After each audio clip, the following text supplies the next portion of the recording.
Ahmedabad civil હોસ્પિટલથી Darshal Raval જોડાયેલા છે આપણી સાથે। દર્શલ, શું સ્થિતિ છે? કારણ કે પૂર્વ મુખ્યમંત્રી વિજય રૂપાણીના પાર્થિવ દેહને પરિવારને સોંપવામાં આવશે, સાથે અન્ય પરિવારોને પણ મૃતદેહ સોંપવાની કામગીરી ચાલી રહી છે। શું વધુ માહિતી?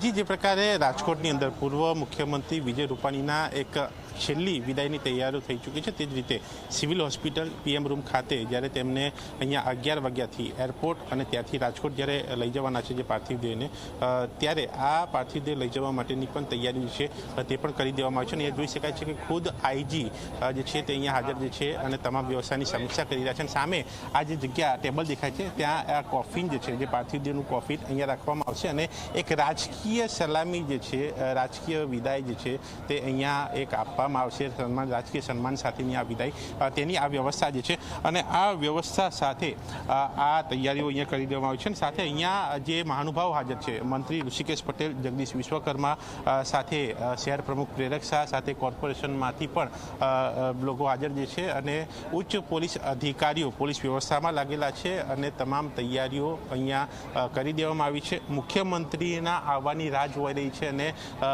જે પૂર્વ મુખ્યમંત્રી વિજય રૂપાણી જે છે તેમના પરિવારમાંથી તેમના પત્ની અને પુત્ર જે છે તેઓ અહીંયા આવશે અને તેમની સામે આ રાજકીય સન્માન સાથે તેમની અહીંયા વિદાય જે છે તે કરવામાં આવશે અને તે માટેની આ તમામ તૈયારીઓ કરી દેવાય છે। અને સાથે જે હાલનો આ સિવિલનો માહોલ જે છે, જે 87 ડીએનએ મેચ થયા છે, જેમાં 47 મૃતદેહ પરિવારોને સોંપી દેવામાં આવશે। બાકી હજુ પણ વેટિંગ ચાલુ છે અને બીજી પ્રક્રિયા પણ ચાલુ છે અને તેની સાથેનો આ સિવિલ હોસ્પિટલનો માહોલ કે જ્યાં જોઈ શકાય છે કે પોલીસ કાફલો જે છે તે અહીંયા ખડકી દેવામાં આવ્યો છે અને તમામ વ્યવસ્થા સુપેરું પાર પડે તે પ્રકારની અહીંયા વ્યવસ્થા કરીને અહીંયા સીધી રીતે મોનિટરિંગ અધિકારીઓ કરી રહ્યા છે અને ખુદ આઈજી કમિશનર જે છે તેઓ અહીંયા હાજર જે છે અને આ વ્યવસ્થાનું નિરીક્ષણ કરી રહ્યા છે।